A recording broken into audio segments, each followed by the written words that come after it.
So the next day, I was at my desk in my office, and my assistant walked in and he said, I don't know how to tell you this, but the White House is on the phone. Mrs. Obama's assistant is on the phone. And she said, Mrs. Obama saw your pieces on the front in the Times yesterday, and she has a dress and she has no jewelry for the dress. She's wearing it to a state dinner in Chile and wants to know if she can wear three of the pieces that were in the article. And I was so excited. I said, of course she can wear my pieces. And she said, well, Mrs. Obama can't wear those. She can't borrow from a private citizen. It has to be from a company.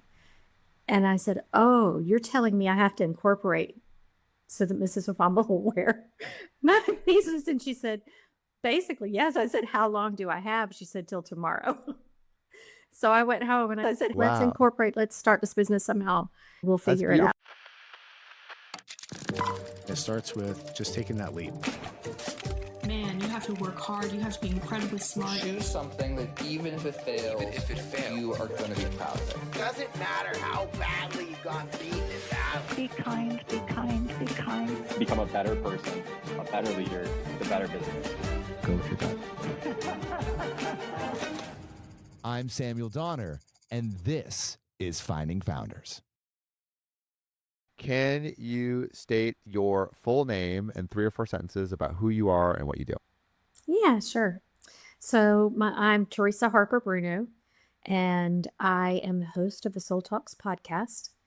I just authored the book, He's Not Coming Back, Rewriting Life After Loss. I'm a speaker and a coach. Cool. So there's a lot to cover here, from going to from a concert piano career to jewelry designs to lost people close to rebuilding after that.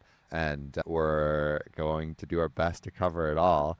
But I'd love to start with just growing up in the South, about your family, some of your like early influences, especially like around arts and music. Yeah, just like what was early life like? I did not come from a happy home, and there was a lot of angry noise in the background often. And I did not come from a particularly cultural home. And it's one of those things I don't understand. My family didn't understand it, but I began to just hear music in my head as a little kid. And my parents were rock and rollers. They had never even heard of classical music, but it was what I heard. It's what I gravitated toward. Maybe I heard it in music on an elevator or something. I don't know. But I began to beg for a piano, and they just shushed me for about 4 years because they were going through all their own traumas and separating and divorcing and all those kinds of things. But the biggest influence in my childhood, bar none, was music. And that silenced the noise, because the second I got that piano and began learning to play, the sounds were so beautiful to me. I think it also allowed me to play out the pain of a child struggling with an unhappy home and a mom who had mental illness. But when I could play, I know that was there. So I've often asked myself the question, I think I talked to you about this briefly. Was I actually prodigious, or did I just play so much because I needed to play to survive? But I practiced a lot very early, like youngish ages, 9 to 10 or 11. I was already practicing three hours a day. Wow. Yeah. And by the time I got to high school, I was winning a lot of competitions at that point. And so we had an arrangement with my high school that I only went from 8 to 12. So I went and practiced all afternoon. And then once I got into undergraduate school, it's the same thing. And you can listen to that and say, oh, wow, that's really cool. She was so disciplined. And it's true. I was disciplined, but I didn't need the discipline. I loved it so much that I just wanted to be there. I'm curious how your relationship to music and piano changed from a kid that felt like it was a coping strategy to deal with all the noise that you had in your family home. But then as you developed a relationship, I imagine it blossomed into something potentially different, or did it stay the same? I'm curious how the relationship changed. Yeah, I think it's a complex relationship. I don't think as a child I knew it was a coping mechanism. In looking back, I can see, okay, absolutely, I hid in the music, and being in the music, I couldn't hear the crazy around me. Where the relationship with music was so impactful in my youth was that my teachers were so validating. I didn't have that validation at home, but my teachers were validating. And also, and it's something I rely on very much today, and it's something I use to coach. My teachers understood the power of words. They treated me and they talked to me as though I were already a concert pianist. When I really believe that your thoughts become your life. And bar none, every single teacher I had treated me with that kind of regard and respect and validation. And when you're in that shortlisted club of kids who are really trying to get in big schools and not do pedagogy but perform, I think as a rule, teachers take you in as family. A lot of times you're away from your home, you're traveling, you're performing on the road, that kind of thing. So I had so much validation, love, and care from teachers, and I think it absolutely changed the trajectory of my life. So going towards college, you mentioned the prestigious schools, and on a track to that, I'm curious, like, when did you start to know how good you were, or know you had a shot? Because I think there's usually a process when you're good at something. Maybe you're like good at school or good at music, or good at sports, where you're like, oh, like I'm the best in my area, but you don't necessarily know if you're like the best in the country. And there's like this increasing perception of your own ability, and then usually like a stark realization of, oh, maybe I'm not as good as I thought. Like that happened to me in college. I thought I was smart in high school, and then I went to UCLA, and it was like, oh wow, I'm not as smart as I thought I was. And I'm curious, but I feel like you had maybe the opposite experience of, wait, no, I'm actually really good. So yeah, I guess like your thoughts about like your ability as you got closer to college in this career path as a career musician, like, yeah, like when did you know you were good, or like how good you were? Maybe never. The thing that happened was I was in a small southern town just outside of Orlando, and I was so fortunate to be placed with a fabulous teacher when I just kept outgrowing any teacher I got with. They teach me for a year and they'd go, I don't really have anywhere else to go here. So my mother found this teacher through the Steinway dealership in Winter Park, Florida, and he was getting students into just the best music schools. And so he became my lifeline. And what happened was he would enter me in all these competitions, and it just wasn't hard. I guess I would say that. And I would dress up in my pretty little dress on Saturdays or Sundays and go somewhere and play for all of these wonderful older patron ladies who were judges. And it just wasn't hard. But I never thought, I really was just having a good time, and I loved the sounds I was making. And it's all I wanted to do. I just wanted to be on the stage and I wanted to play. But I don't know that I knew really seriously that I had a shot until after undergrad. Okay. So I guess let's go towards undergrad school or undergrad. What were the list of like colleges that you were applying to, or was there a list? So like, what, as you were ending high school, you were doing all these competitions, what did you think of higher education? I thought I would probably be at Oberlin or New England Conservatory. Those were the two that seemed the most natural for me. But at the same time, my family was absolutely falling apart. And in my senior year, it became very apparent that there was going to be no financial help at all. And though I got scholarshiped everywhere I auditioned, I had to go somewhere where it was everything. That it wasn't just, oh, we'll pay for your tuition, you got to do all the rest. So interestingly, I went to a very small Southern fine arts school, Belhaven College in Jackson, Mississippi. And I went there for a particular teacher. His name was William Avra, and he had studied with a famous composer, Bela Bartok. And Bela Bartok wrote and played in a way that was antithetical to the way I played. He was gutsy and ballsy and played the hell out of the piano and wrote that way. And I needed to learn that. And so studying with William Averill was a dream. It was an absolute dream. And I guess, was that hard for you to adopt that new style if it was Yes. so like antithetical to Yes. I'm Yeah. not a very big person. I'm 5'2". Probably in undergrad, I might have weighed 105 pounds, and I have little hands, but I like to play this huge repertoire of romantic music and fiery enough to go, yeah, I'm going to play like a guy. I'm going to have that much sound because you play with your body. So if you're 145 or 50 pounds, you're going to put all that in there and it's going to make this big sound in a concert hall. And so I was working hard to make a big sound.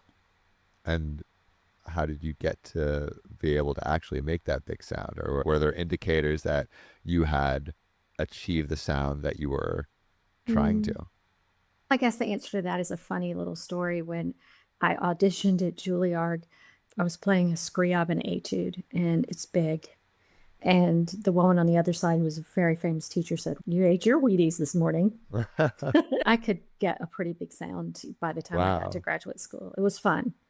It was really Wow. fun. Can you tell me, because I feel like when I think of Juilliard, it feels like the Harvard of music. That's just like I feel like the perception in pop culture.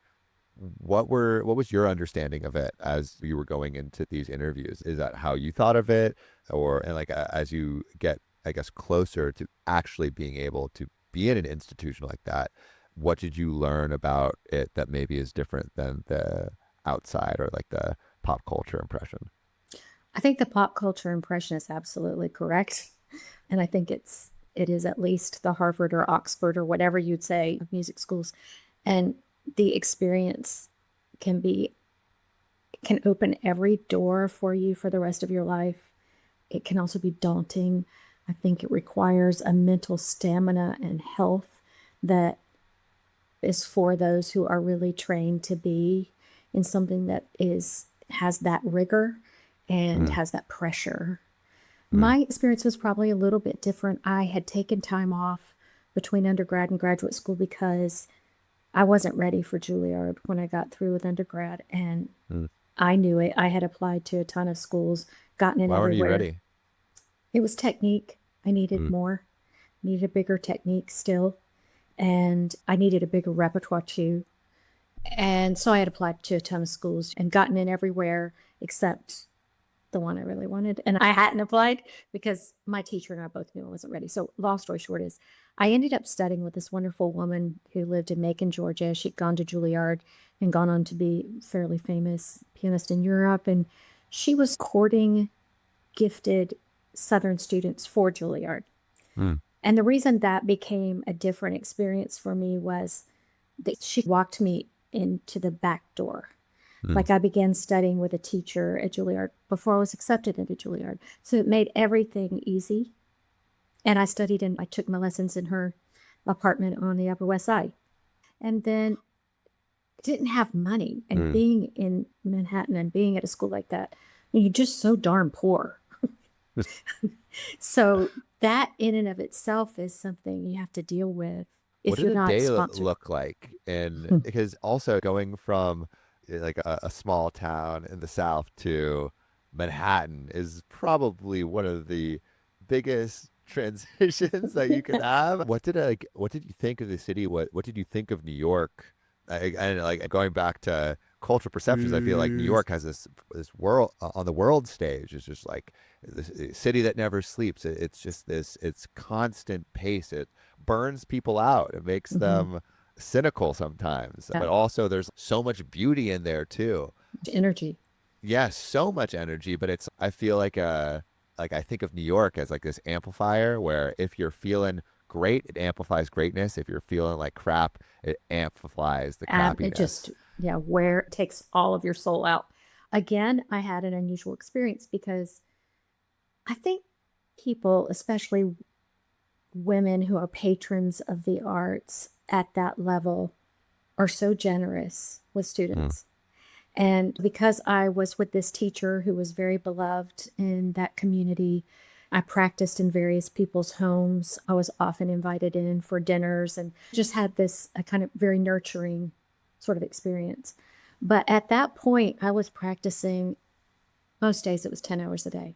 It was 10 hours a day. I mean, so Sheesh. I didn't experience New York. Like I didn't play at all. I would go to concerts, but I practiced all the time. Wow. And it was because you had this like dream, like you wanted to go to Juilliard. That was the mission. No, the dream was to be a concert pianist. The dream was to be on the stage and producing the most beautiful sound I could to move audiences. And Juilliard was a way to get to that. It was a dream. way. It was a way. When did you actually take a shot at Juilliard?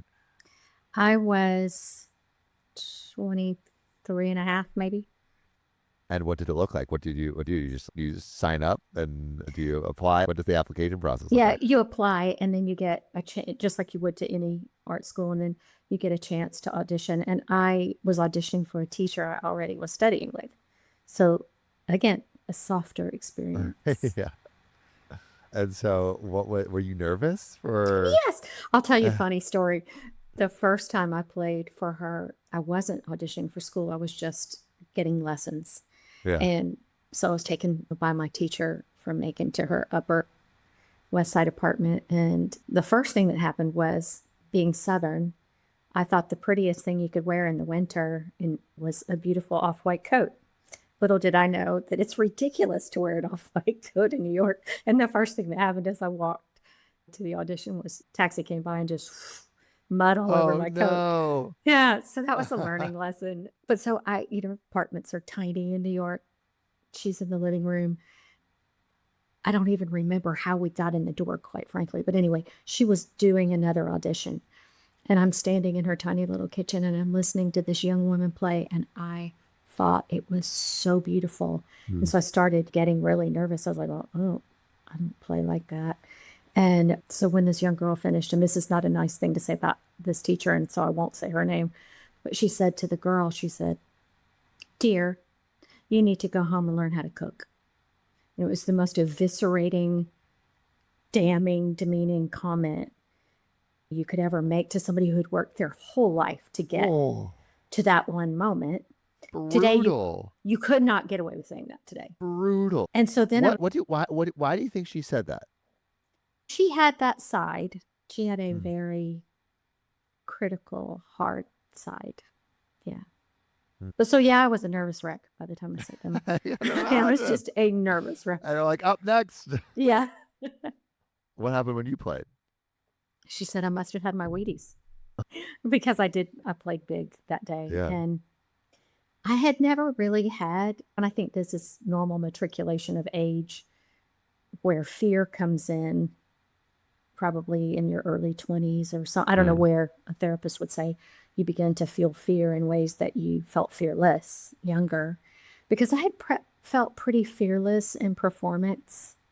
I just had a really good run at not having too many times when I forgot or where things just didn't work out for me. And so I was until that point pretty fearless, but I felt a lot of fear there. Yeah, I feel like with performing, like in other sports or music, that it's like this. It's usually one moment that you have. There's not like retakes. There's a lot intense pressure. But you did make it through. Make it through. You did get into Juilliard. What was it like being inside that institution? Did you believe that it would help you get to this dream? It did and it didn't, because the pressure was so enormous. And it's like you said, when you went to UCLA, all of a sudden, everybody is at the top of the game. Everybody's amazing. It was easy to stand outside of other people's practice rooms listening and go, what in the world am I doing here? And how do you get over that? You collaborate with other people? Like, what do you... Playing the piano, unless you're playing a concerto with an orchestra, is a very isolating experience. You're not playing with other musicians too much. You're almost always in a practice room by yourself, and then you're on a stage by yourself. I think we all collaborate in listening and in learning and playing each other's pieces and those kinds of things, but it's a very singular kind of road. Yeah. And in looking back, and I'm jumping to the punchline here, I did lose the use of my left hand in my second year, and I did not complete school, and I did not get to become concert pianist. But in looking back, it's that very thing that it was like the universe looked out for me, God looked out for me. I think I would have been a very depressed, miserable person ultimately because it is such an So lonely. isolating. Yeah. Yeah. I And I mean, really wanted kids and I really wanted a relationship. And it was hard to have that, yeah. even in the pinnacle of youth. Yeah. Yeah. Can you tell me about the hand injury? Yeah. It was I had no warning. That wasn't like I'd been having some problems and it was early on a weekday morning, and I was practicing the coda for a Chopin ballade. It was hard. It was a really hard coda. And like I said, I was learning the physicality of playing as a small woman on a 10-foot grand on a stage in front of people who were used to listening to stereos at home. Yeah. So they expected the enormity of sound. And so a lot of my practicing was about literally just dropping my hands down onto the keys and finding ways to produce big sound. I didn't know that was injuring me, Yeah. but I was practicing that ballade and it felt just this incredible searing pain in my left wrist. And immediately it froze and I could not bend it from the wrist. It didn't bend anymore. And of course, went to a doctor and then went to a hand specialist and had every x-ray going. And it was from overwork. I imagine today students in any kind of major school and path like that probably are taught to play on mock keyboards and to do a lot of things that don't abuse the body as Yeah. you're learning scores for hours and hours a day. But I was put in a cast for about a year, left school, everything faded, scholarships faded, teachers go on to the next best student kind of thing. And then after a year, the hope was that it would stabilize and that the cyst would shrink and that I could go back to playing. And that's not what happened. I had surgery, took out the cyst, but also it required taking out part of the wrist bone. And so there's very little mobility in my left hand. When was it like a slow realization that you wouldn't be able to play the same way that you did, or was it all at once? I think I held out hope that year. And I kept practicing with my right hand and I kept taking lessons. And yes, I definitely held out hope that year. But then when the surgery happened and it wasn't successful, it was just, okay, I'm 24 years old and I got to move on. So what year is this right now? I think it'd be 82, 83. No, that's not right. 84, 85. So you're in New York. You now are coming to this realization that you can no longer play the way you did. How do you like rebuild? Because it's like, I think that the thing that's so hard, but also I think so inspiring about your story is like you have these like multiple shifts of identity that are just so different from each other that I think like in hearing it, it's, oh, you can really start over and still have massive amounts of success. But it doesn't mean that starting over isn't hard. And at this moment, like, what are you thinking about yourself? How are you feeling? And how are you thinking about how to rebuild your life into a life that you enjoy? Music is, I imagine, still such a big part of you, but it's like you just can't express it in the way that you did. And so it's what do you do with that desire to still express and make big waves into the world, but maybe in a different way? I guess the short answer, like, how did you start thinking about what to do next? It definitely wasn't that organized. I don't think at 24 I even knew how to think like that. I was thinking about money a lot and how I was going to eat and what all the dreams were gone. I wasn't going to sign with a recording agency. I wasn't going to go on the road playing. I was no longer scholarship to a school kind of thing. But all the people who had helped me get there were by my side and they all stepped in to help in different ways. I had spent in Alabama studying with 2 teachers who had gotten students into Juilliard before I went to the Macon teacher. And They were so kind. They immediately, and they were teaching for the University of Alabama. They came in, offered me a position teaching University of Alabama at Birmingham, offered me a position to teach.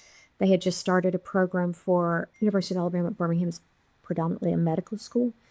Lots of, and it's a research institute. And so lots of doctors and professors and researchers from all around the world were moving there with kids who were smart, and they wanted them to have the greatest cultural experiences. And so they were building a program for those younger kids and asked me at first to come in and teach them and to also teach on the college level. And so I did that maybe for the better part of a couple of years, but I was really miserable.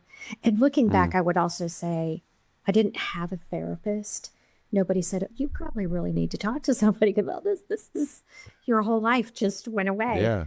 And I didn't do that. But looking back now and having had a lot of therapy, I know that I had to have been, at the very least, very depressed. Yeah. And maybe I took time and went to a place in the mountains I had loved as a little girl and walked and cried a lot for a few months, and then tried to put something together, and we got a place to live and taught for a while.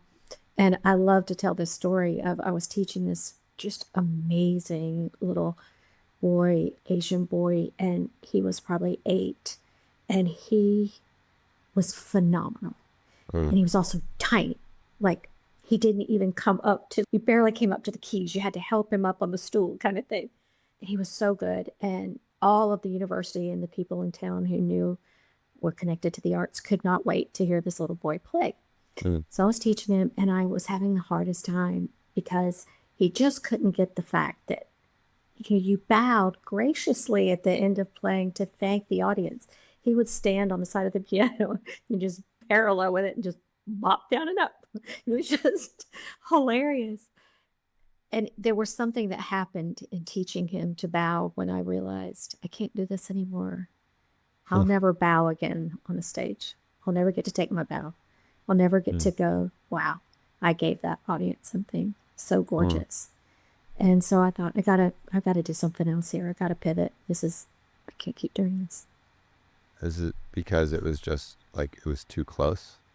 This is like what I want to do. And it was like hard seeing other people live that dream. I think it was that in part. It was just hurt so badly.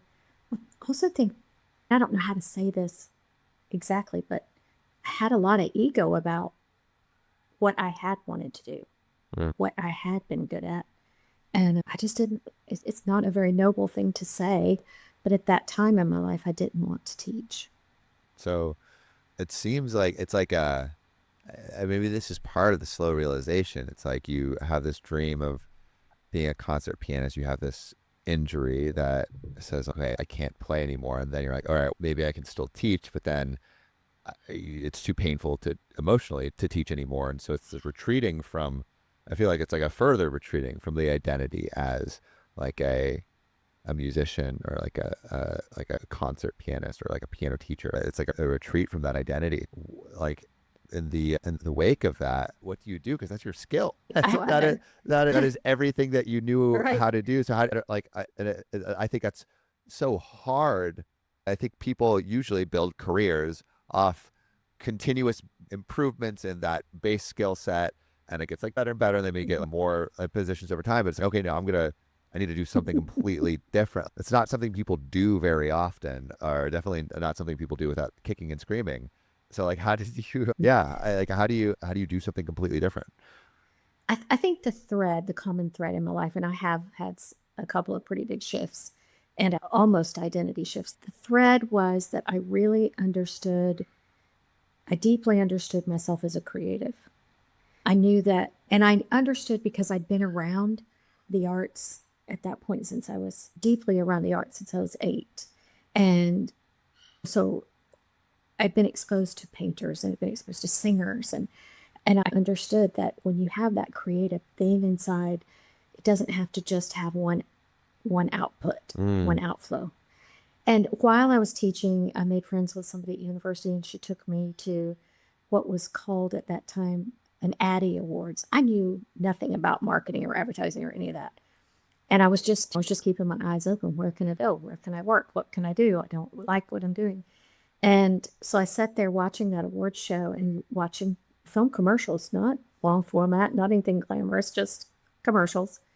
And I thought maybe I could make a living doing that because I could write the music. It was just that kind of, let's try this.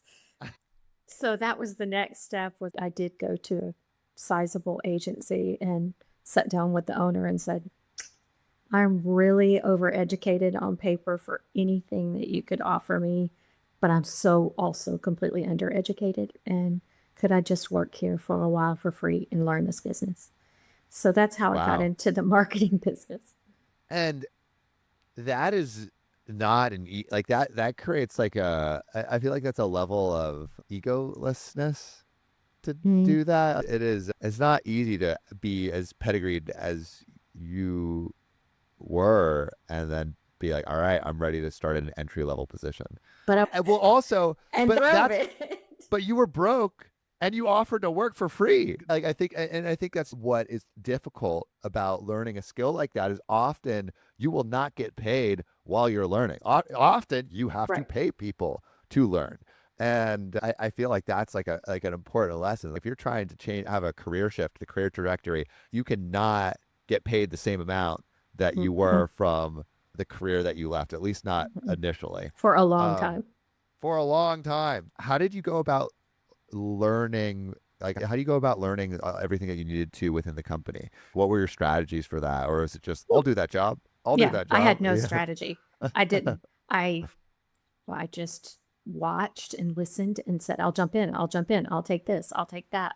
And they put me in the department that was called trafficking. I literally was just moving ads from a creative situation to wherever it was going for the client. There was no creative in it, but I learned a lot. I learned a whole lot. And then I got to go on some film shoots and they had some pretty big clients. And it was just learning. Was it exciting to you? Was it boring? What did you think of it? There was some excitement. I can't say, I don't think anything in my life has ever met the level of excitement as being on a stage and performing. I'm very happy where I am now, and I have a lot. I feel very purposeful, and that there's so much creativity around it, and I love that. But there is something about live performance that it just uses all of you. If you are focused in such a way that you want to give, the whole reason you're doing it is because you want someone in that audience to feel what you feel when you're playing that score. And no, it wasn't exciting like that, but I had to work. So when did you start to get paid for that work? Pretty soon. He actually, I didn't work for free for very long, but then I did work at the very bottom rung for about 6 months and then matriculated up a little bit and then matriculated up a lot. And I went from that agency to another agency that was quite large. And then I went to be the advertising manager for Regions Bank, which I was not qualified for. It was a huge leap, and I was working on really big sets, doing film commercials and having a voice in the creative. And that was daunting and fun. Yeah, I'm sure. What year are we in now? What year are we in now? We're at the very end of the 80s. We're about to hit 90. Okay. You're having all of this like career success now, but was there, and I feel like the ideas of like entrepreneurship back then were much, much less marketed and prolific. Yeah, no, like, it wasn't really like a thing that you talked about. What we talked about was like, oh, go to a good school, get a good job, Stay and in then it for a work long it time. for 40 years and then Right. retire. I'm curious where did you start to hear about business owners or like running a business, or like where did the idea like start forming in your head that maybe I could do this on my own? So I worked at 2 agencies and then went to Regions, and it was a large regional bank at that point. It's now PNC, which is a global bank. And I did not like it. And again, I was working directly with the president. I was flying on the private jet to all these different banks. And they were saying, you could be our first female president. And I thought, that is the last thing in the world I want. the corporate environment was not for me. The structure of it wasn't for me. Because it seems like you were successful within it. I What was did you like about successful, it? probably structure. Hmm. I just knew that climbing the corporate ladder, even if I was doing well there, it just wasn't me, that Mm. I wanted to do it on my own, my way. So I left the bank after a not even 2 years, and started my own company. I want to focus on this transition because I feel like, and maybe this was just easy for you, but I feel like this is something that a lot of people struggle with, where they see the freedom maybe that, or they like, yeah, maybe they see the freedom that something like an entrepreneurial journey could give them. They see that they could show up as their more authentic self. There's these Hmm. promises that they hear about, but the comfort of a job and of a consistent paycheck it's a hard bed to get up Mhm. out of. And it takes like courage. And yeah, I guess like how did you, maybe if you could go a little bit more in depth on the moments and months leading up to you actually quitting and starting something on your own. What did that take? Like, how did you think about it? How did you plan? Did you need a plan? Just like everything Mhm. that comes around that decision, because it's a big decision. It was a very big decision. And yes, there was a lot of planning. There was getting an investor. And the first company that I opened, I had two partners. And so we were doing it together. And that gives you a lot of courage. You thrive on each other's risk. And how much are you willing to risk? How hard are you really willing to work? I think there's another thing, and it taps directly back to what I was telling you in my early years. And at that point, yes, I'd lost the use of my hand, but I didn't see it as a failure Yeah. because of the way I was taught as a musician and the way I was treated, the words that were poured into me. I- And I walked quietly at that point in my life. I'm Mm. a lot louder with my opinions and my voice today than I was at 28, 29. But I had so much confidence. I just thought, I really want to do this. And I know I'm super creative, and I know I can line up a couple small clients to start this business with. And let's do this. We can do this. I can make Serious. this work. Just had that kind of, it was stupid in a way. You just don't know what you don't know. Yeah. But in the not knowing, I just went for it. So it sounds like you didn't necessarily have proof that it would work. Besides, you had an investor, you had people that were crazy enough to take the step with you. But besides those two things, there wasn't much No. of a plan. It was like, all right, I could get clients. I've been in this business long enough. And we had a few clients lined up, one decently sized one, Mm. and we knew we had enough from this one investor that we could cover ourselves for a year. So it wasn't like we didn't jump off the diving board with nothing.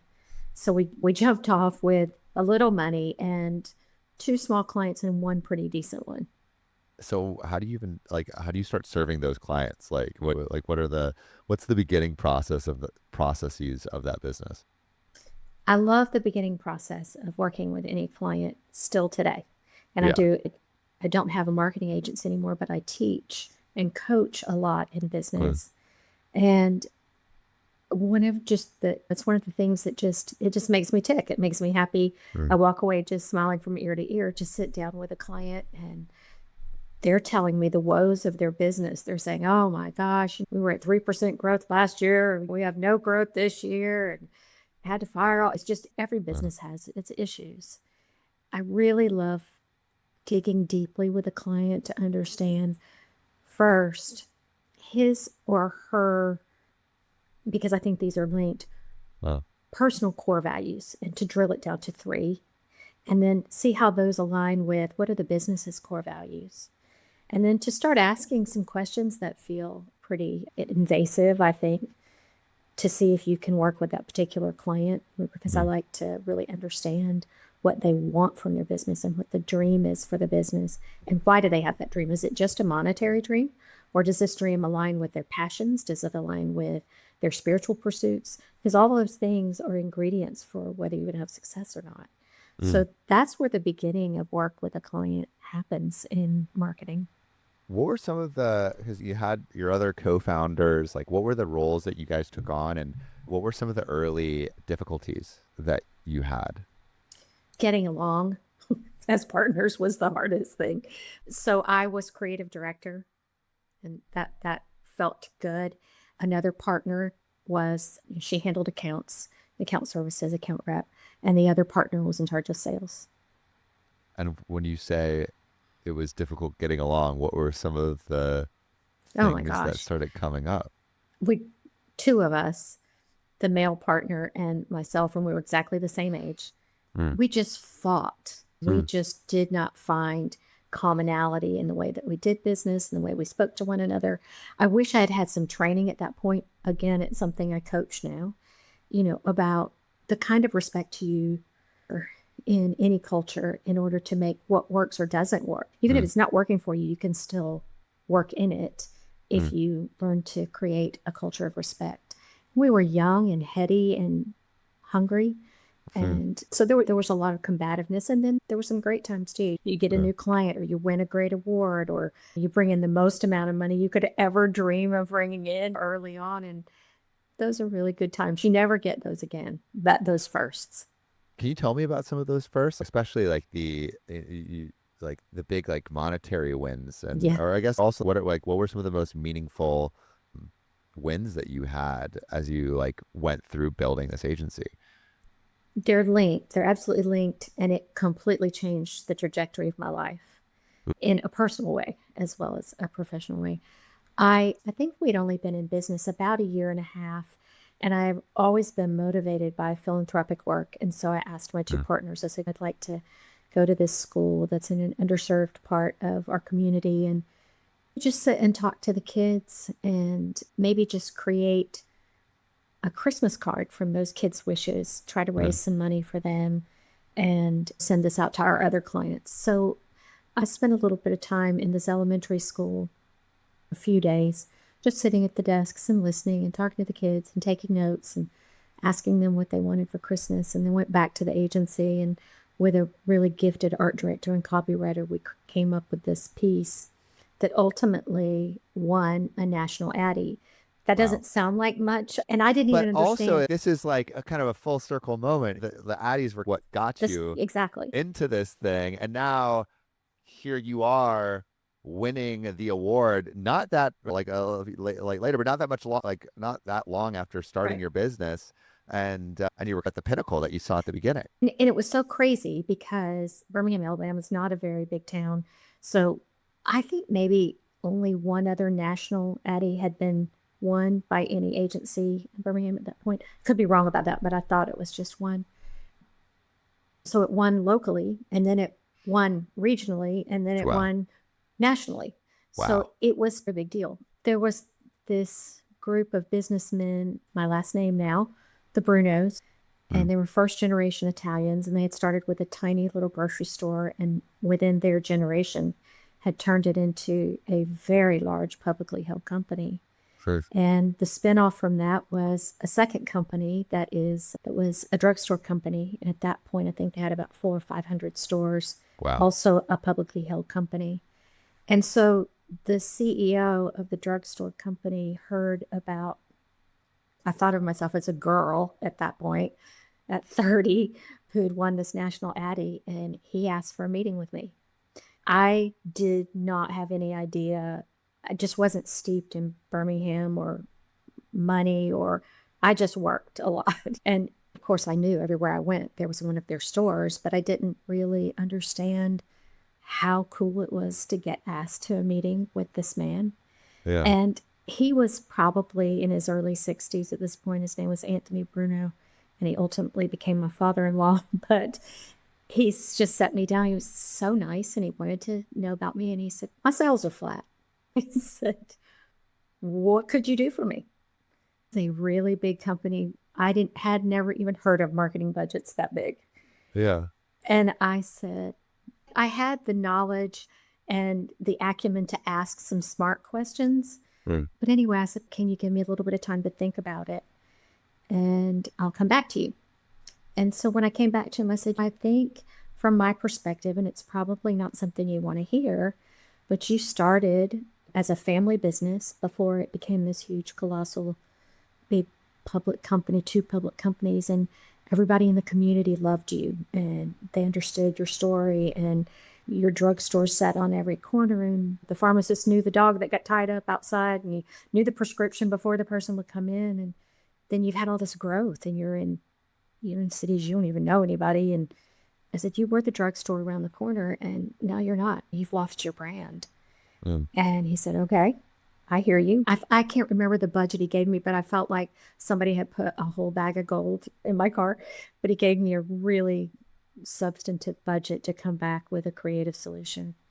And I did. And his sales grew right back where he wanted them.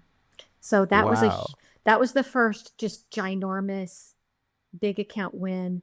And in the process, I met my husband. So, yeah, how did you meet your husband? So that same man, Anthony Bruno, I think when he met with me, he probably was matchmaking a little bit. But his son, James, was living in Atlanta. And I guess James was 28, 29. And he brought James into the meeting where I presented my concept. And there were no women in the room. It was the largest boardroom I'd ever seen. And so I presented this concept of Big B drugs right around the corner. And I don't know if you ever heard of a man named Hal Riney. He was like one of the greats in the ad world.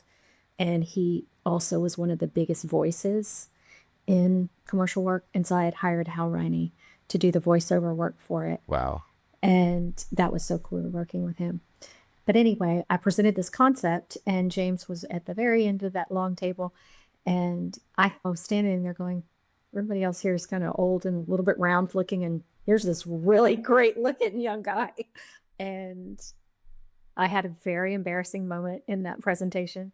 And I went in alone because that just has always been my style, not to go in with a lot of people and a lot of support, because I think if you really believe in your concept and you understand what you're selling, you don't need all that stuff. The concert pianist in you.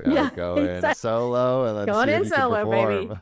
baby. It's just make it or break it. So I was standing there and you have my little blackboards, and back then you didn't do anything digitally, and I'm moving boards around on easels and trying to show this concept. And I had on very corporate little red suit, wrap around, tied up the waist, fake gold necklace. I'm still poor. And my necklace came undone and just fell into my cleavage. And it's one of those things where you go, room full of men, 27 men in the room. There's just, everybody saw it. You couldn't not see it. So the choice was to just go, sorry guys, reach in, pull it out, and keep going. And choose not to be mortified. How did the rest of the pitch go? Got the business. Nice. And started dating James. Wow. Yep. Year and a half later, we were married. Wow. Move quick. I guess, like, how did your relationship and the business grow from there? Because that's a huge client. I imagine that gave you a lot of momentum, but also at the same time, getting married as this business is growing, are you thinking your life is going to change in any way? Are you thinking, you mentioned earlier, family, kids, that's something that I was also thinking about. Did that life change how you were thinking about your trajectory? Honestly, no. I was definitely on the feminist side, would do it, in a quieter way, but I was like, no, I can have it all. And I'm going to do this my way, and I'm going to do it differently. And I was like, and James was so supportive. I have to say, James, and I'm married into an Italian Catholic family. I was not probably his mother's dream for him. I was not Italian. I was not Catholic, and I worked. And it just, I don't think there was another wife in his family at that time who worked and worked hard. So it was a very different looking family to them. I didn't have dinner ready every night. I did hire a nanny. But what we did was we bought a townhome as our first home that was literally 4 minutes from my office. And I was very determined when we had our first child that I was going to nurse a long time, and that I was going to come home every 4 hours, and I was going to take the baby back to work during lunch hours. And I was just going to have this fluid life, even if it meant Yeah, I had to work later at night after I put the baby to bed because I had hours in the middle of the day with the baby. I just made up my own rules, and I did have partners. I don't think they were thrilled about it some of the time. I never missed a meeting or anything like that, but I would take time in the middle of the day to go home and be with my baby. I think that's what's cool about a relationship and motherhood and parenthood. It's like you don't have to choose the boilerplate version of what like you're supposed to do. It can really look like anything, and as long as you are happy and healthy and the baby's happy and healthy, like the details I feel matter less. But It was new-ish in 92 to do it that way. Certainly in smaller, kind of more patriarchal sort of town. But it worked for us. It worked for us as a family. And James and I co-parented, I would say 50-50. There was rarely a day from the time the children were in preschool all the way through when they could drive that one of us didn't pick them up. It was rare that we really worked our schedules to work and to be with the kids all the time. That's awesome. It's like it seems that you almost provided more stability for your kids than someone who is like working a traditional like 9 to 5, because again, like you're like, all right, I still have, I might be working more than a traditional 9 to 5, but I have these spaces in the middle and like end of the day that I can be there with my children. What was like the next big transition after that? Because the company was growing, your kids were growing. What was the next big transition that you encountered? And let me speak to what you said earlier. My youngest son, Andrew, is with me for about another month. Right now, he's going back to Rutgers to start his PhD. And Wow. we've had a lot of time together to talk. And he talks about the very thing that you were saying, the grounding and the structure that he and his brother had. And I took these kids with me everywhere. At one point, for about 4 years, I think, I had an office in Toronto and rental homes in Toronto. And the kids were there 5-6 months out of the year. And then I moved the film business to LA and we did the same thing.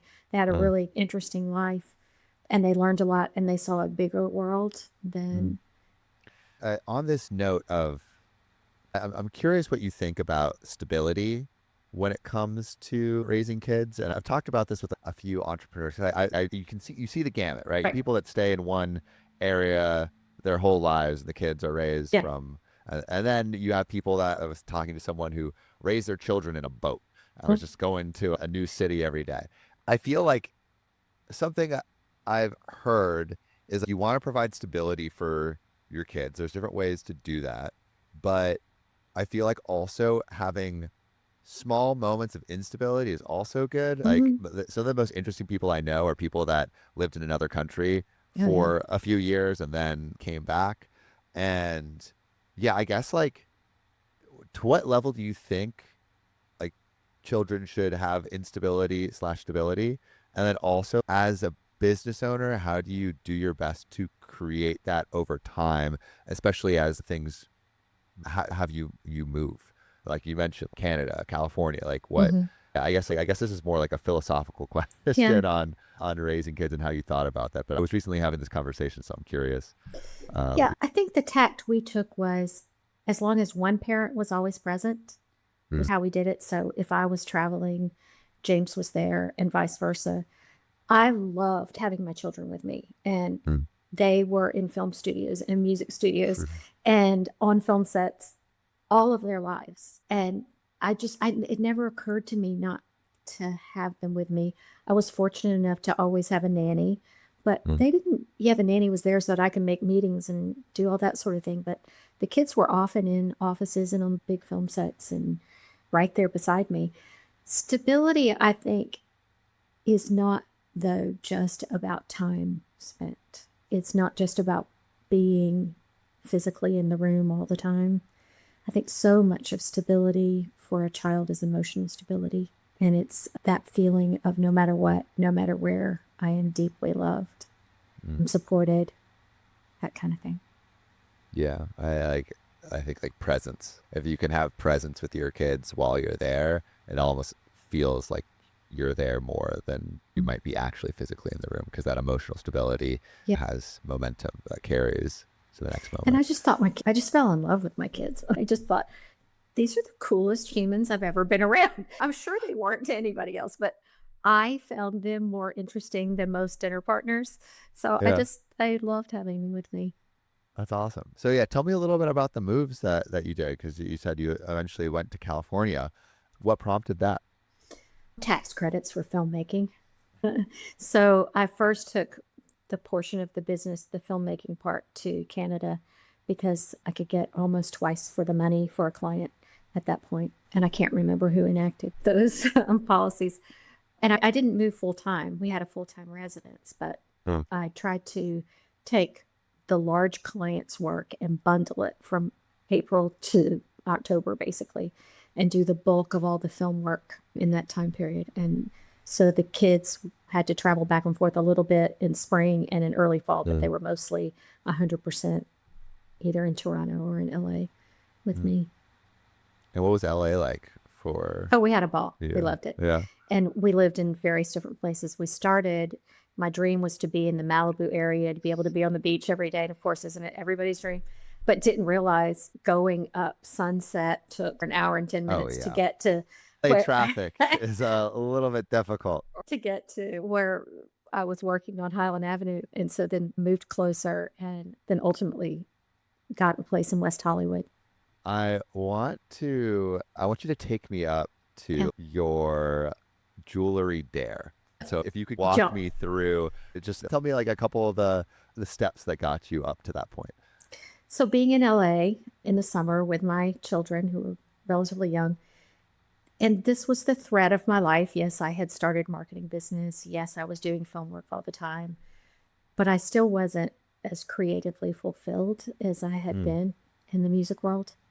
I was still always looking for that other thing that just used more of me, used more of my soul, used more of my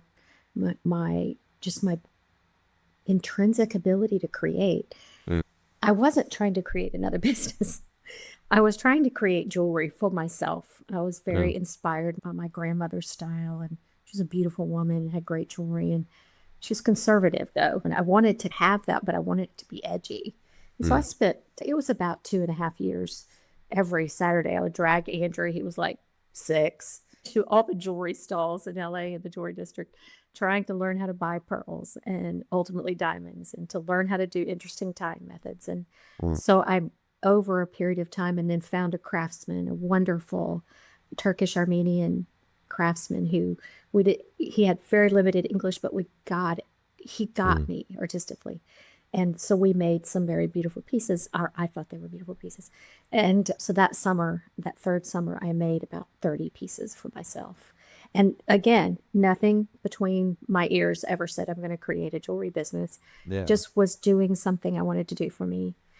Which is like the best way that something can start. Good. It's just from the purest of intentions. And it's not like, often I think there's this idea that you have to force your creative endeavor into the box of, all right, what will make money and what will be sustainable. And with you starting with that, just how can I create? I think that's how the most beautiful things can blossom. I totally agree, because you're not looking at spreadsheets. You're not doing a financial plan. You're not looking at investments.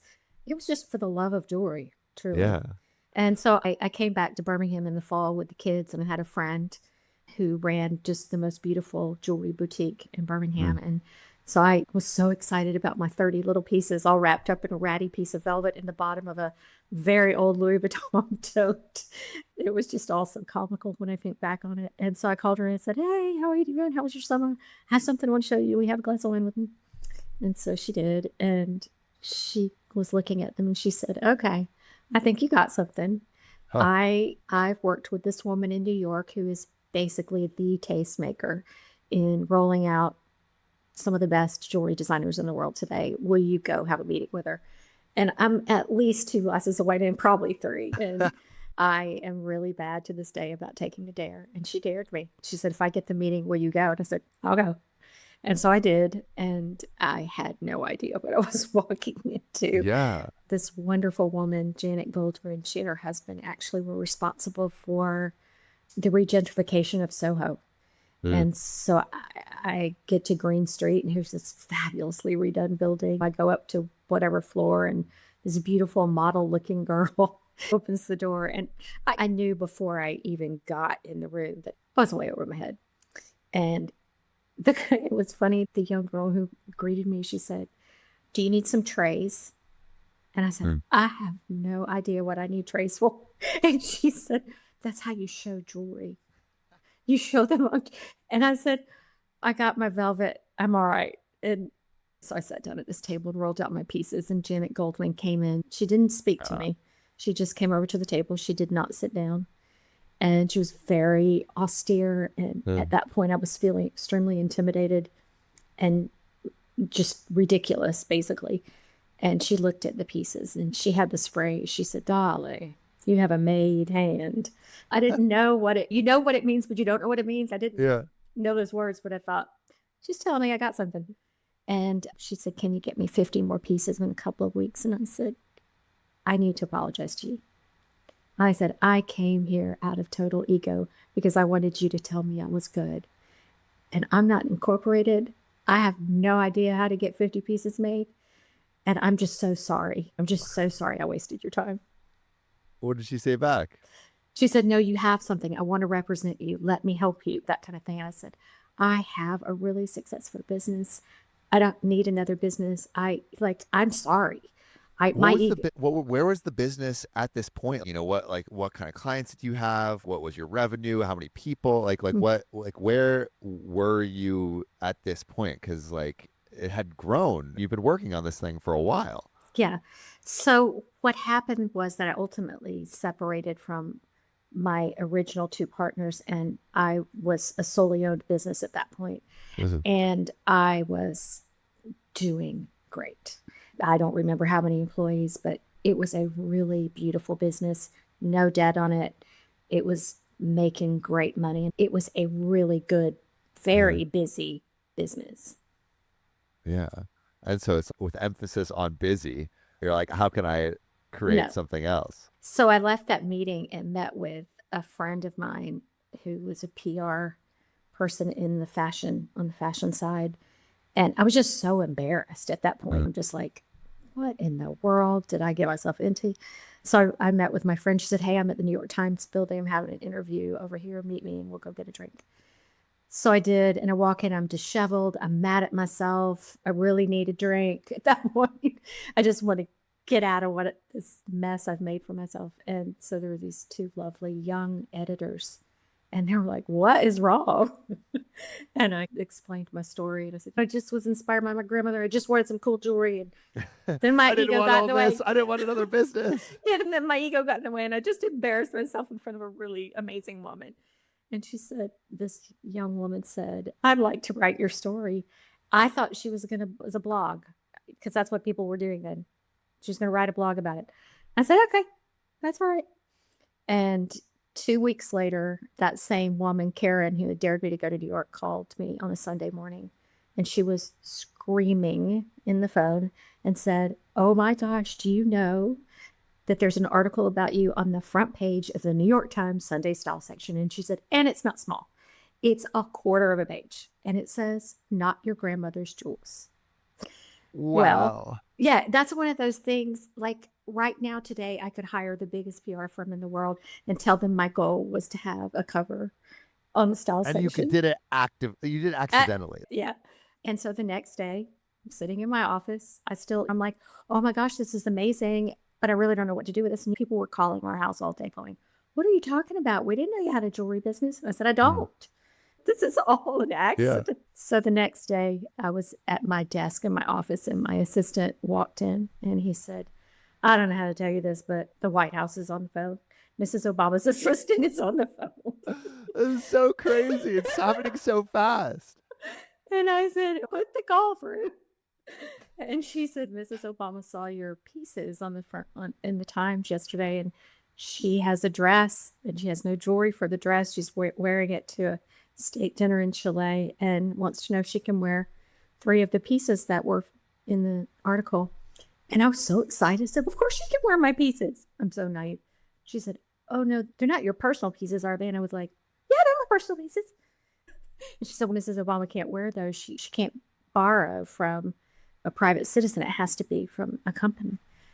And I said, oh, you're telling me I have to incorporate so that Mrs. Obama will wear my pieces? And she said, basically, yes. I said, how long do I have? She said, till tomorrow. So I went home and I said, James, what should I do? I don't know what I'm doing here. He said, let's do it. This is pushing you. Let's Wow. incorporate. Let's start this business somehow. We'll That's figure it beautiful out. that he was so supportive too, because I imagine this is a lot to handle. He was always so supportive, and I was often out over my skis, truthfully. I just took a lot of risks, and sometimes I left a lot of debris in my wake. What do you mean left a lot of debris? I'm definitely a visionary, and I never think it's going to fail. So I'll start a business, and started a lot of smaller businesses. Some made it, some didn't. And I just always expect it to be extraordinarily successful. And you learn along the way to do things a little better and a little better each time. But yeah, I sometimes get out over my skis. You incorporate, but that wasn't the Obama thing. That wasn't like the last of the press releases that you would get. And also, like, I really want to take us to like the multi-million-dollar jewelry event that you would eventually do. But yeah, can you lead me through some of those like big wins? It was so otherworldly and so crazy because Mrs. Obama wore those pieces. At that time, fashion bloggers wrote constantly about that sort of thing. And so a lot of bloggers wrote about that event. And they were like, who's this designer? What's going on here? What is she wearing? Where did this come from? And they sorted out this brand new LLC. And so tons of stores, just within a week or so, Mrs. Obama wearing the jewelry, I had stores calling from all over saying they wanted the line, but it was still a very funny story because there was no line. There were still just those 30 pieces. There was nothing. So I very quickly had to say, okay, I'm going to commit to this. I'm going to ramp up. I'm going to figure this out. I'm going to learn inventory control. I'm going to learn manufacturing. I'm going to hire a team. All while still managing the other business. Yeah. Did you not think this is going to be stressful or like hard or a lot of work? Probably didn't think it through. Truthfully, I just started running at it. Yeah. Tell me more about how it progressed, because It was so hard. yeah. I can't even tell you how hard it was. And the team who was working with me at the time, they also worked in the marketing business, and then they would leave the marketing business at 3 and run over and work in the jewelry business.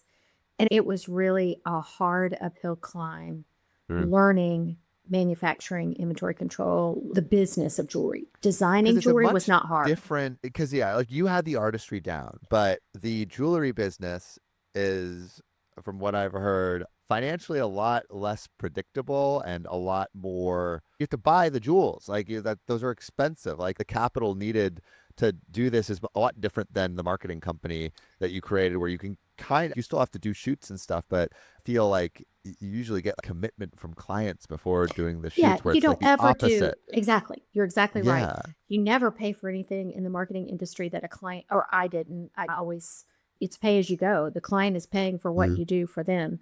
And that's why there was never even any debt on it. Never needed an investor.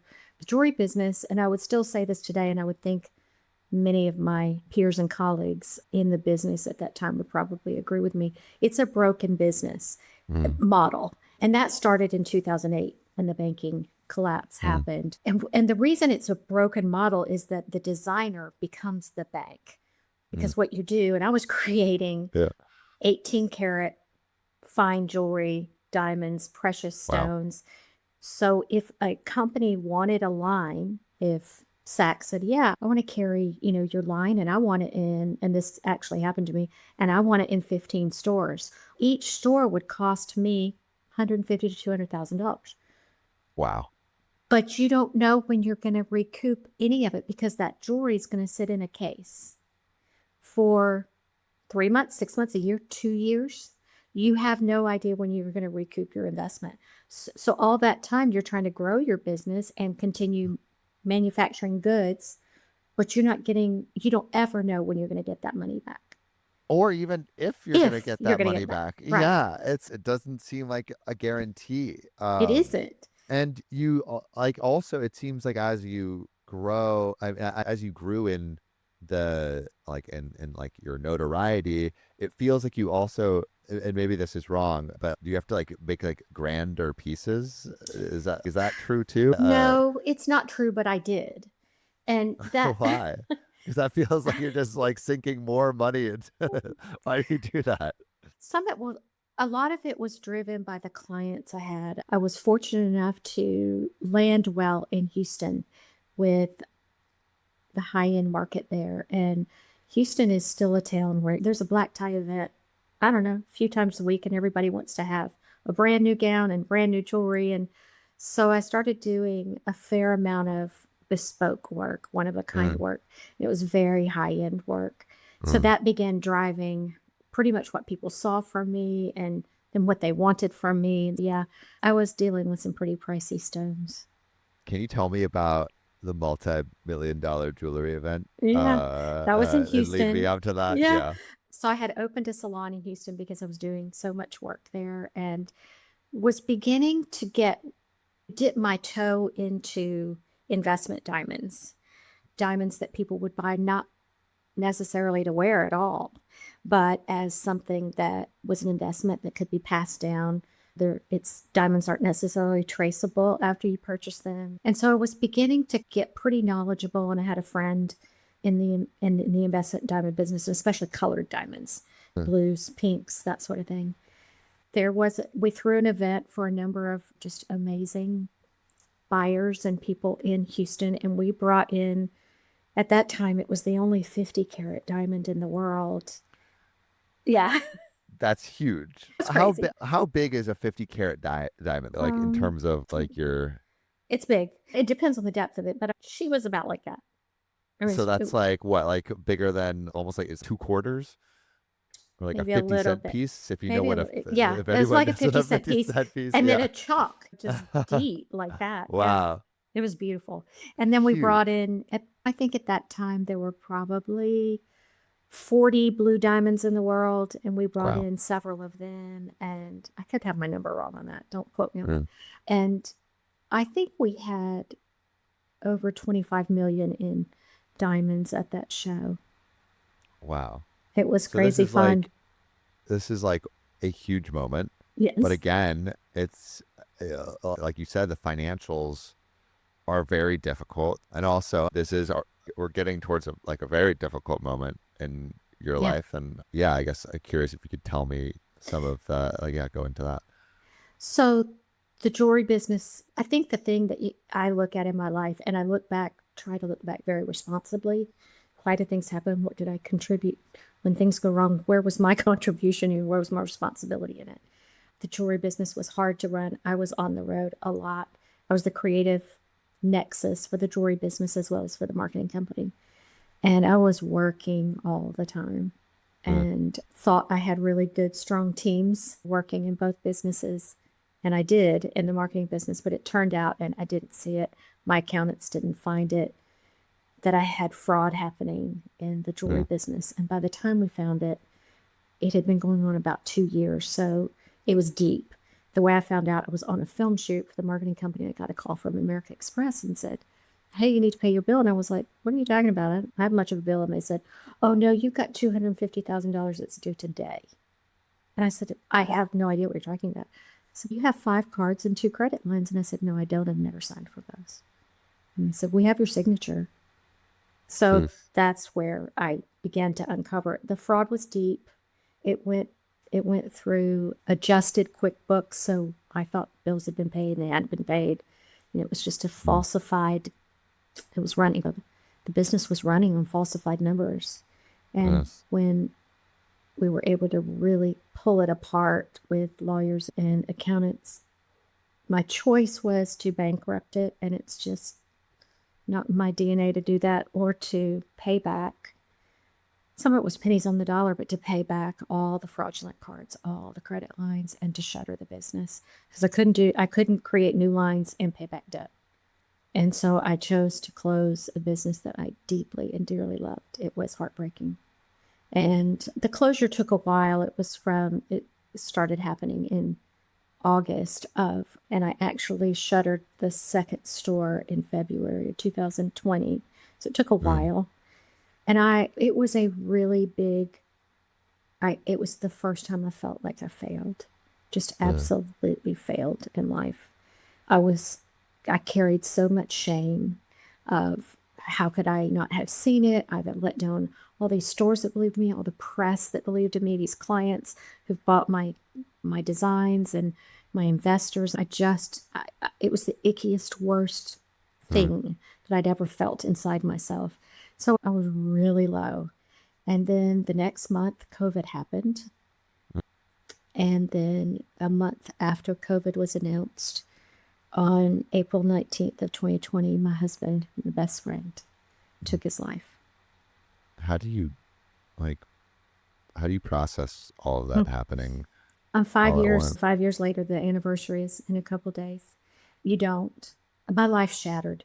Everything I knew my life to be, what it was built on, things, my grounding, my marriage, my family, this man I loved so much.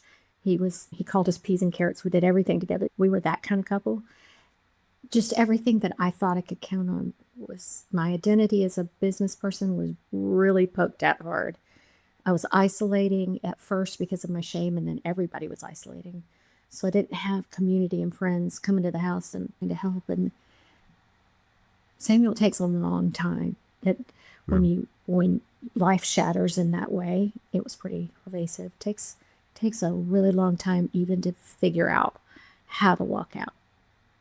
What are and I imagine everything else, you don't know what to do initially. There's not much to do. You definitely I'm sure you go into shock. I had my mind around me a little bit in the first few days. Like I made some really good decisions in the first few days, predominantly for my children. What were the decisions? So I found my husband. It was on a Saturday, and he was coming to pick me up to go to our lake house to plant some sunflowers. And he never showed up to pick me up. And so I went to look for him, knowing something's wrong. Just went to the grocery store because he was always in the grocery store getting food because he cooked and I did. And he wasn't at the grocery store. And so I went to his office and he was there.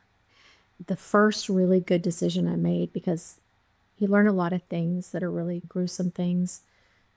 You don't find a body and then just call your family and they come and take the body and leave. You sit and wait. It was 5 hours sitting on the floor waiting for the coroner and for the police. And of course they were investigating me. Did I have anything to do with it? It was really horrible. But the first good decision I made was that I realized I had two boys.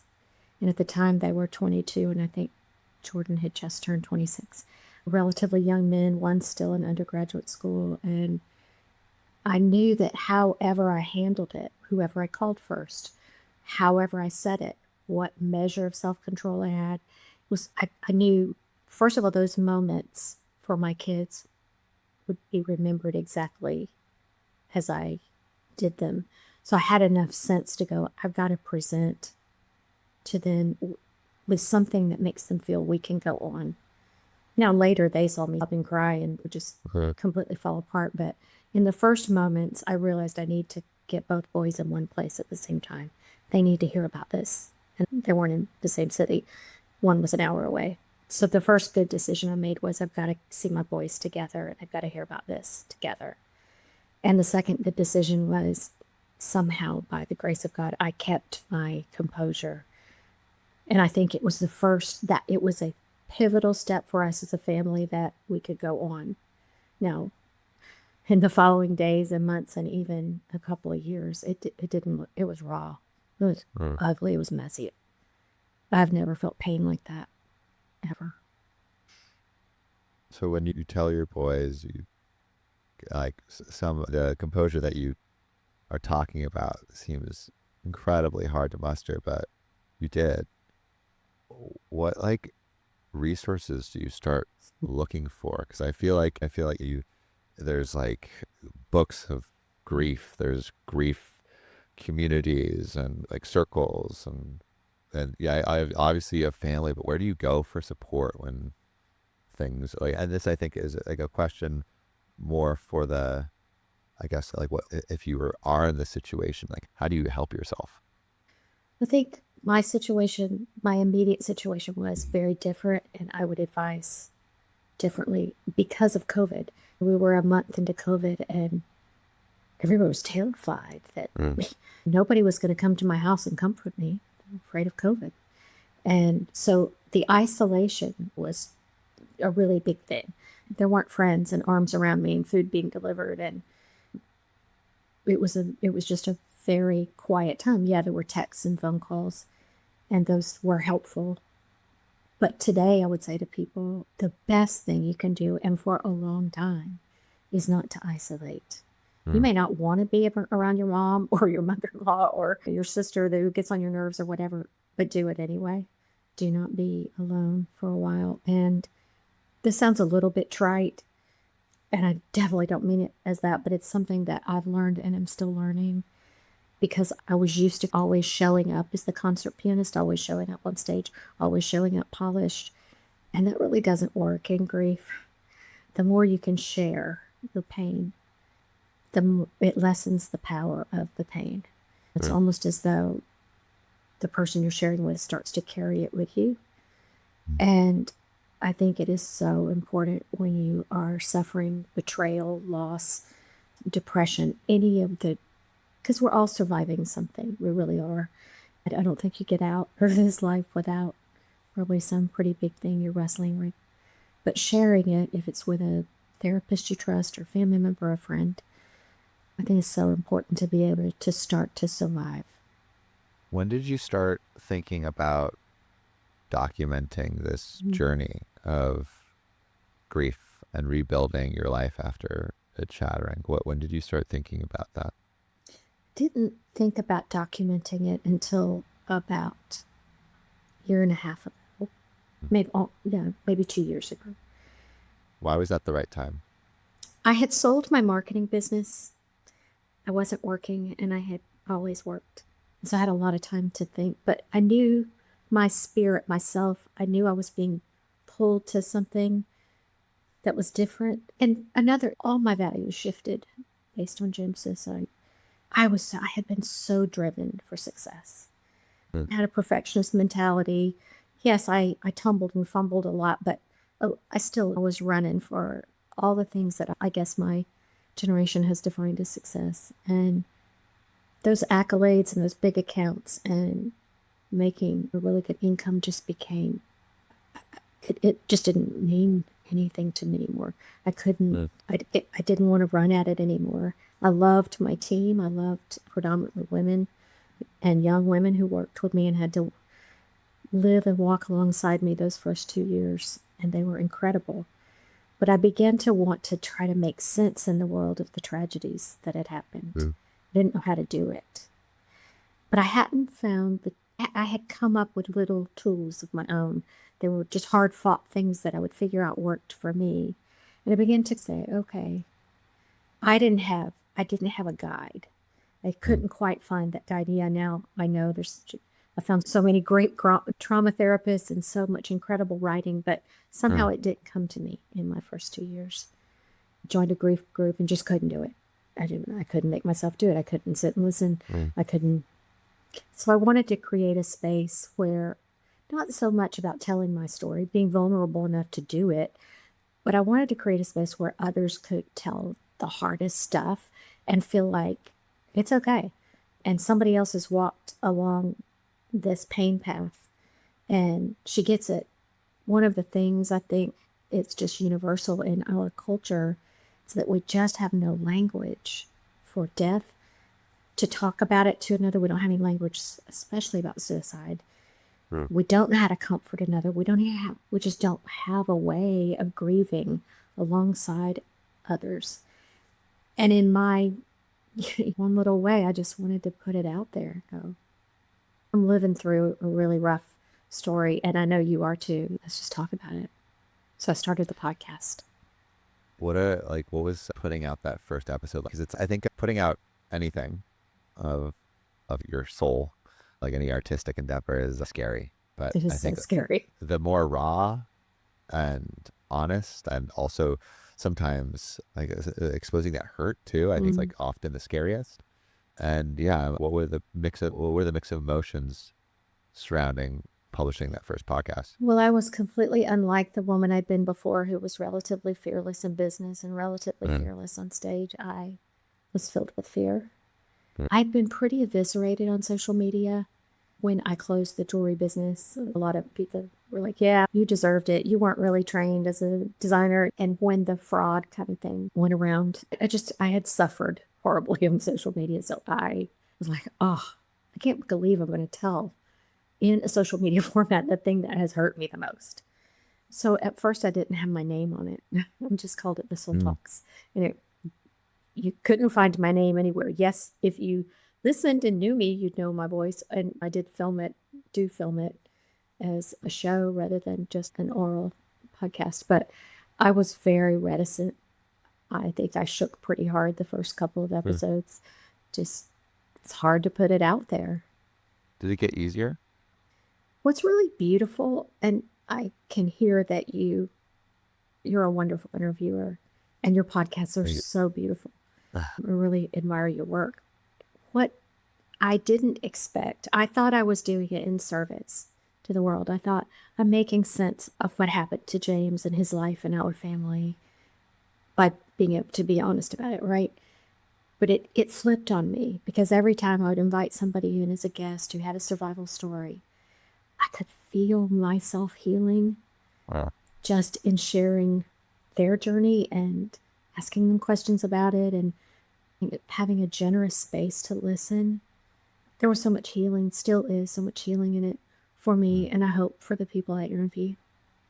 Moving closer to today, like where is everything? Where's your purpose? Where's the podcast? What are you most excited about for the future? What are you most passionate about sharing? It hasn't changed very much. I did write a book this year, and I think it went up for sale on Amazon yesterday. Congrats. Huge. Thanks. The true launch date is next week, the 16th, right at the anniversary of Jane's death. It's called He's Not Coming Back, Rewriting Life After Loss. The path is pretty much the same. I'm continuing to do the podcast and now launching the book. My dreams are, I don't know if I think of them so much in terms of dreams these days, but it's really become my purpose to give every survival tool I've learned along the way, just to teach that you can survive and then you can thrive. There is life alongside grief. And more, as I talk to people and I coach, I talk about the power we have to rewrite our stories when we are presented with these huge forks in the road in our lives. Dreaming is to, I think, be spiritually aligned and do good in the world. Sounds probably rhetorical, but I think that's where I am. And where can people find your book? Yeah, on Amazon, and I think it will also be up on the Barnes & Noble site. What's it called? He's Not One more Coming time. Back. He's Not Coming Back, Rewriting Life After Loss. Thank you so much for coming on. I really appreciate it. It's a beautiful story, and I hope people go check out the book. Thank you so much. Truly an honor to sit with you for these hours.